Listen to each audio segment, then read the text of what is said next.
What's happening? Hollywood Yellow checking in, and I'm only checking in just to give a special birthday shout out to Angela Davis. Today she turned 69 years young, born in Birmingham, Alabama. And if you my peoples and my kind, you should know who Angela Davis is, Went through a lot, and a lot of people from her era that stood for what she stood for and did the things she did, and they not here right now.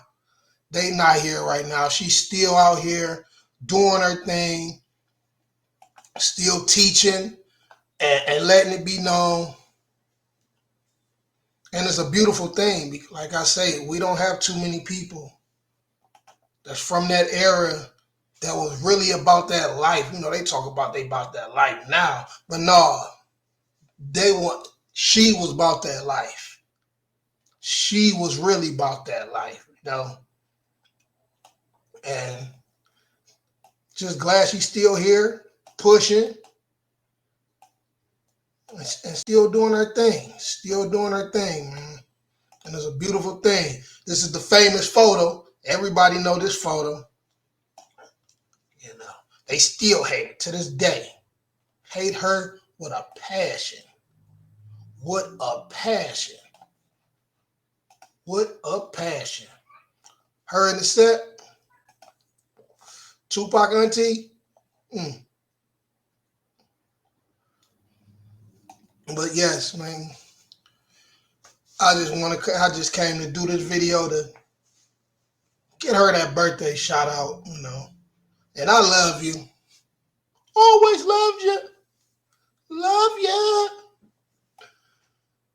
And I'm gonna leave y'all with one of her interviews that she did. What was this interview? I think this was one from 72. Talking about the revolution. Much more active, you heard much more about that type of struggle. Is the time of the Black Panthers past? The Black Panthers still exist, and the Black Panthers are still extremely active in the Oakland community and in communities all over the country. I'm not sure whether you are aware of what is now happening in the Black Panther Party and the kinds of things that members of that party are doing now. No, but tell me.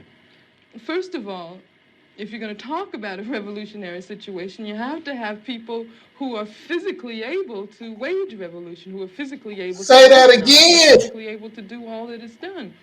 Yeah, but the question is more, how do you get there? Do you get there by confrontation, violence? Oh, is that the question you were asking? Yeah. See, that's another thing. When you talk about a revolution, most people think violence, without realizing that the real content of any kind of revolutionary thrust lies in the principles and the goals that you're striving for, not in the way you reach them.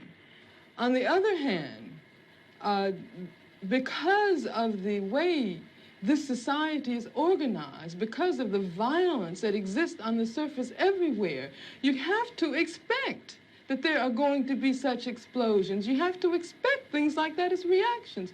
If you are a black person and live in the black community all your life and walk out on the street every day seeing white policemen surrounding you, when I was living in Los Angeles, for instance, long before the situation in LA ever occurred, I was constantly stopped. No, the police didn't know who I was, but I was a black woman, and I had a natural, and they, I suppose, thought that I might be a, quote, militant. And when you live under a situation like that constantly, and then you ask me, whether I approve of violence. I mean, that just doesn't make any sense at all. Whether I approve of guns. I grew up in Birmingham, Alabama. Some very, very good friends of mine were killed by bombs that were planted by racists. I remember from the time I was very small, I remember the sounds of bombs exploding across the street, our house shaking. I remember my father having to have guns at his disposal at all times because of the fact that at any moment we might expect to be attacked. The man who was at that time in complete control of the city government, his name was Bull Connor, would often get on the radio and make statements like, niggers have moved into a white neighborhood, we better expect some bloodshed tonight. And sure enough, there would be bloodshed. After the 4 young girls who lived, one of them lived next door to me.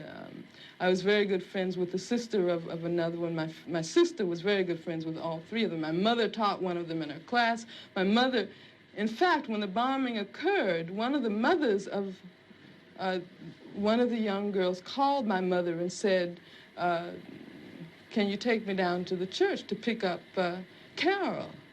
We heard about the bombing, and I don't have my car. And they went down, and what did they find? They found limbs and heads strewn all over the place.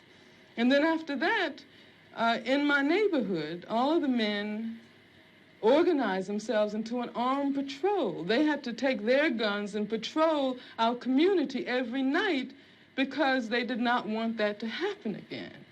I mean, that's why when someone asks me about violence, I just find it incredible. What it means is that the person who's asking that question has absolutely no idea what black people have gone through, what black people have experienced in this country since the time the first black person was kidnapped from the shores of Africa.